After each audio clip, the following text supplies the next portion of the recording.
بسم اللہ الرحمن الرحیم۔ السلام علیکم ناظرین، میں طارق اسماعیل ساگر آپ کی خدمت میں کچھ تاریخی حقائق، تجزیوں، تبصروں اور حالات حاضرہ کی خبروں کے ساتھ حاضر ہوں۔ ناظرین کرام، آپ کو شاید اس بات کا علم ہو کہ 1808 میں مہاراجہ رنجیت سنگھ نے جموں پہ قبضہ کیا تھا۔ اس وقت جموں کے جو تھے راجہ، ان کا نام تھا کشور سنگھ۔ 1819 میں مہاراجہ رنجیت سنگھ نے کشمیر یعنی سری نگر پہ بھی، اور یہ جو کشمیر سارا وادی لولاب جس کو کہتے ہیں، اس سب پہ قبضہ کر لیا۔ 1834 میں مہاراجہ رنجیت سنگھ کی لڑائی چائنا کے ساتھ ہوئی تھی اور انہوں نے لداخ پر بھی قبضہ کر لیا تھا۔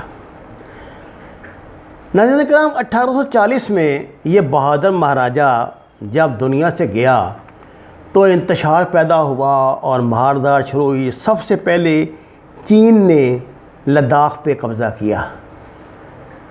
آپ کو پتہ ہے کہ زوراور سنگھ جو ان کا جرنیل تھا وہاں کا، وہ اتنا بہادر جرنیل تھا کہ اس کی موت کے بعد اس کی لاش کو اس کا گوشت کاٹ کے بیچا گیا تھا۔ پتہ نہیں کتنے 100 پاؤنڈ اس زمانے میں اس کا ریٹ تھا، کیونکہ جو مقامی جو تھے لوگ وہ یہ سمجھتے تھے کہ اتنا بہادر آدمی ہے، اس کا گوشت گھر میں تبرکن رکھنے سے ہمارے بچے بہادر پیدا ہوں گے۔ اور یہ ابھی تک روایت موجود ہے۔ وہ سکھا کے انہوں نے پتہ نہیں کب سے یہ گوشت، اس کے جسم کے ٹکڑے اپنے پاس رکھے ہوئے ہیں۔ اس کا نام تھا سردار زوراور سنگھ۔ اچھا، یہ ابھی جو تھا اچھا، اس دوران انڈیا پر آپ کو پتہ نا برٹش حکومت قائم ہو چکی تھی، لیکن وہ اس سے پنگے بازی نہیں کرتے تھے مہاراجہ رنجیت سنگھ سے، کیونکہ وہاں سے انہیں مار ہی کھانی پڑتی تھی۔ 1840 میں جب مہاراجہ رنجیت سنگھ فوت ہوا ہے، انتشار پیدا ہوا، تو انگریزوں نے بھی ہمت کی اور انہوں نے پنجاب پہ اپنا قبضہ کرنا شروع کیا۔ اس قبضے میں ان کی مدد جو ہے وہ جو بندہ کر رہا تھا وہ تھا اس کا بیٹا، کشور سنگھ کا بیٹا، جو مہاراجہ بنا پھر اس کا، جس کو آپ یہ ڈوگرا مہاراجہ جو بنا تھا، جس کو پھر انہوں نے یہ فروخت کیا تھا انڈیا، اس کو ڈوگرا مہاراجہ کو انہوں نے یہ فروخت کیا تھا مہاراجہ گلاب سنگھ، سوری مجھے نام نہیں یاد آ رہا تھا۔ یہ مہاراجہ گلاب سنگھ جو ہے نا کشور سنگھ کا بیٹا تھا۔ اس نے اس خفیہ جو ہے نا لڑائی میں جاسوسی کا کردار ادا کیا، مدد کی انگریزوں کی، اور انگریزوں کو اس نے قبضہ کروا دیا۔ جو علاقے کشمیر کے پنجاب کے ساتھ لگتے تھے ان پر، جموں پر، کشمیر پر، لداخ میں ان کو ریزسٹنس ملی کچھ، لیکن اس زمانے میں چائنا کی کوئی اتنی پوزیشن نہیں تھی، چائنا پہ بادشاہ تھی شاید، تو وہ اس کا کوئی زیادہ مقابلہ نہیں کر سکے اور یہ لداخ میں خاصے آگے بڑھ گئے۔ اب یہ دیکھیں، یہ شروع سے ایک بات ذہن میں رکھیں کہ یہ 3 الگ سٹیٹس تھیں، ان کے تینوں کے الگ الگ مہاراجہ تھے۔ رنجیت سنگھ نے ان کو اکٹھا کیا تھا۔ اچھا جی، انگریزوں نے ان خدمات کے عوض جو ہے نا 1875 میں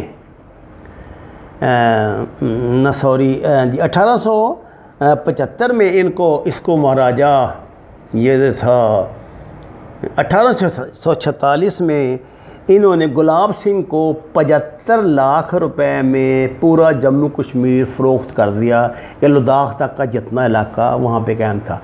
یہ انگریز چائنا سے لڑنا نہیں چاہتے تھے۔ انہوں نے بڑی کوشش کی کہ چائنا کے ساتھ مذاکرات کریں، لیکن چائنا یہ سمجھتا تھا کہ ان کا کوئی تعلق ہی نہیں، چونکہ یہ تو کہ تیسری طاقت ہے، وہ تو اس کی لڑائی تو کشمیر کے مہاراجہ سے ہوتی تھی، رنجیت سنگھ سے ہوتی تھی، تو انہوں نے ان سے بات تو نہیں کی، لیکن اس نے جو یہ انگریز جو ایک جرنیل تھا، جانسن اس کا نام تھا، اس نے ایک جانسن لائن قائم کر دی، جو اصل میں آج تک انڈیا اور ان کے درمیان متنازع لائن ہے، اور یہ سمجھتے ہیں کہ جی یہ وہ جو لائن ہے نا، اس میں اقصائی چین جو تھا نا، اس تک اس نے شامل کر دیا تھا۔ اب ذرا یہ بات سمجھ لیجئے کہ اقصائی چین جو ہے نا، اس کے ساتھ سکم، پھر آگے تبت اور یہ اروناچل پردیش جو ہے، یہ لگتے ہیں اس کے ساتھ ساتھ۔ اور چین کا جو کہنا چاہیے علاقہ اس کے ساتھ لگتا ہے، اس کا وہ ہے جناب شنجیانگ یہ علاقہ اس کے ساتھ لگتا ہے۔ 1846 میں یہ اس نے جانسن لائن قائم کی تھی، لیکن چین نے اس کو کبھی تسلیم نہیں کیا۔ 1878 میں چین نے ان کے ساتھ یہاں لڑائی کی برٹش کے ساتھ، اور کچھ علاقہ مزید اس نے کھو دیا۔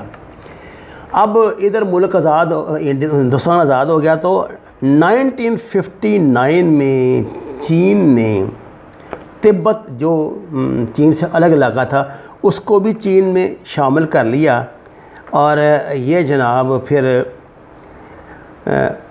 1951 کی میں بات کر رہا ہوں۔ 1951 میں انہوں نے تبت کو اپنے ساتھ جوڑنے کے لیے سڑک ایک بنائی، یعنی اس سے شنجیانگ سے تبت سے اقصائی چین، یعنی اقصائی چین کا علاقہ اس کے درمیان لے لیا۔ اب انڈیا کو اس وقت کوئی اتنا یہ تھا نہیں، 1851 کی بات ہے، انہیں خبر ہی نہیں کیا ہو گیا۔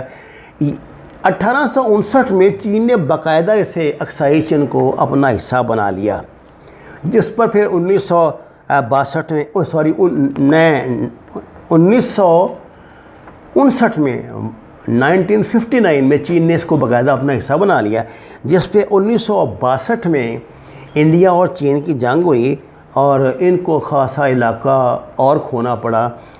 اس دوران انہوں نے LAC کی بنیاد رکھی، لائن آف ایکچول کنٹرول کی، اور ادھر پاکستان کے ساتھ انہوں نے LOC بنا لی تھی، ادھر LAC بنا لی تھی۔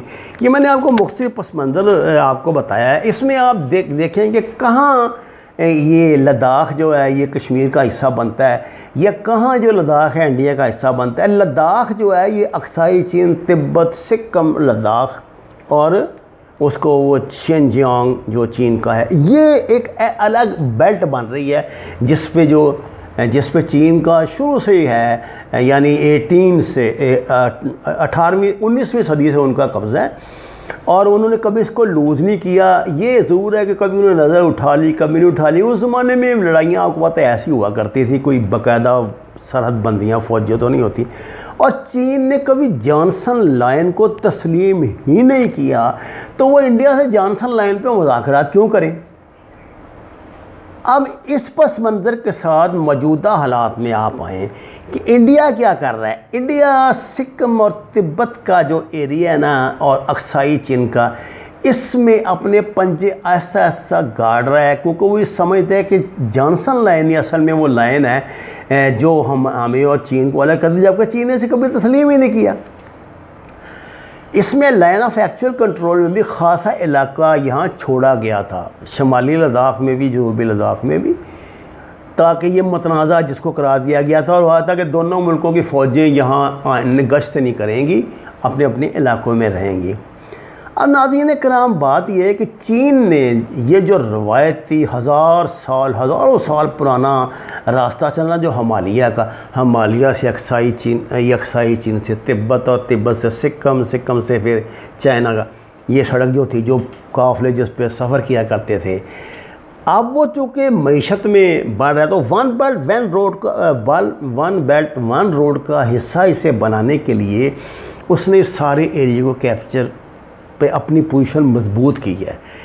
انڈیا نے کیا کیا ہے کہ جس کو ہم چکن نیک کہتے ہیں نا، یہ جو درمیان کا علاقہ بنتا ہے، یہ ان سب کی جو میں بات کروں، تبت، لداخ، سکم، اس کے درمیان کا، ادھر ہے بھوٹان، چھوٹا سا ایک ملک ہے، یہ عملاً انڈیا نے اس پہ قبضہ کیا ہوا، یا انڈیا کی 10,000 مستقل فوج وہاں چھاؤنی میں رہتی ہے، اور دنیا کو کوئی اس کی تکلیف نہیں ہے کیونکہ بھوٹان بیچارہ وہ ڈر کے مارے خود ہی نہیں بولتا. یہی حالت انہوں نے عام کیا ہوا تھا اس کے ساتھ، آپ کے نیپال کے ساتھ.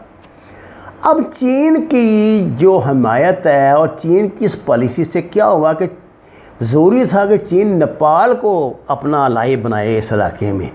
اس نے نیپال کے ساتھ دوستی کی، نیپال کے ساتھ نیپال نے اپنا نیا نقشہ جاری کیا اور جن علاقوں پہ انڈیا نے قبضہ کیا ہوا تھا وہ اس میں شامل کر دیے. اب صورتحال یہ ہے کہ نیپال جو ہے اس کو چین اسی راستے سے یعنی اکسائی چین سے اوپر سے ہمالیہ کے اوپر سے لارا گوادر تک، یہ ہے وہ تکلیف اصل میں جو بیٹھنے نہیں دیتی چین سے امریکہ کو اور انڈیا کو، اور یہ ہے لڑائی کی اصل وجہ. اب چین نے جو یہ کہہ رہے ہیں نا 36,000 کلومیٹر علاقے پہ قبضہ کر لیا ہے، وہ 36,000 کلومیٹر علاقہ یہی ہے جو تھا ہی چین کا لیکن خالی پڑا ہوا تھا. اب انہوں نے چونکہ وہاں اپنی تجارتی شاہراہ بنانی ہے تو ضروری تھا کہ وہ اس کو اپنے کنٹرول میں کرتے، جس کے بعد سے اب انڈیا ہاتھ پاؤں مار رہا ہے اور امریکہ اس کو اپنے حق میں استعمال کر رہا ہے کہ کسی طرح یہ دوبارہ پوزیشن واپس جائے اور ون بیلٹ ون روڈ کو خطرات لاحق رہیں. کہیں سے بھی 5-4 کلومیٹر پیچھے سے انڈیا چڑھائی کر کے راستہ کاٹ دے اور مستقل مصیبت بن جائے. اب چین نے ٹنٹا مکانے کے لیے دولت پور اولڈی جو ان کا وہاں پہ بڑا مرکز ہے فوجی، اس کا راستہ ہی کاٹ دیا ہے انڈیا سے تاکہ نہ رہے بانس اور نہ بجے بانسری. وما علینا الا البلاغ المبین. ناظرین کرام، قرآن اور نماز کو ترجمے کے ساتھ جانیے. ہمارے چینل کو سبسکرائب کیجیے، لائکس دیجیے اور سچ کے سفر میں ہمارا ساتھ دیں. آپ کا شکریہ.